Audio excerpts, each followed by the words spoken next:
Hello， 大家好，我是海棠果。今天受朋友的邀请，我们来到了天泰的圣罗尼克，它是位于青岛港中旅旅游度假区的一个高端别墅项目。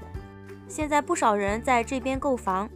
因为首先这里交通比较便利，地铁11号线水坡地铁站就在它旁边。同时呢，它也是受政府政策支持，因为这边呢正是蓝色硅谷的核心地带，有很多的高校和科研机构正在建设中，所以很多人对这里的发展前景十分看好，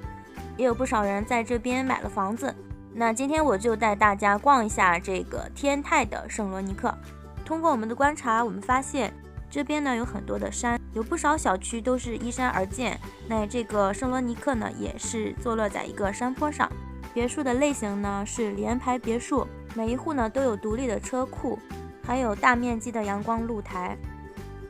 我们来看一下，这底下就是它的车库，上面呢窗户也是非常的多，还有一个露台，可以在露台上种一点植物啊什么的。很多人来这里买房呢，基本上都是假期或者是周末的时候来度假，也有很多人在这里休闲养老。我们可以看到别墅的前面有很大的空地，不少人都在这里种起了葱、南瓜还有豆角，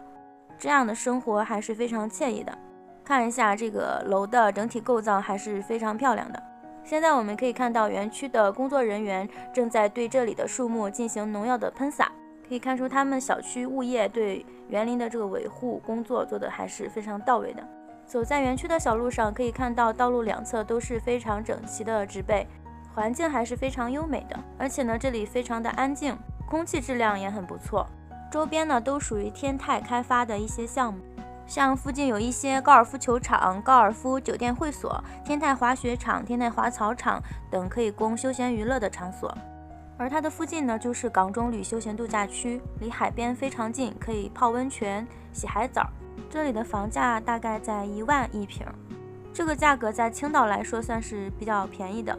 不过它距青岛市中心还是比较远的，周边的配套设施也并不是很完善。不过我们也看到它的周围还有很多的楼盘正在建，也有很多人计划在这里买房，看好它未来的发展前景。如果是你的话，你会选择在这里买吗？大家可以在评论区留言讨论。那这期视频就到这里了，下期视频带你们逛一下周边的天空之城样板间，拜拜。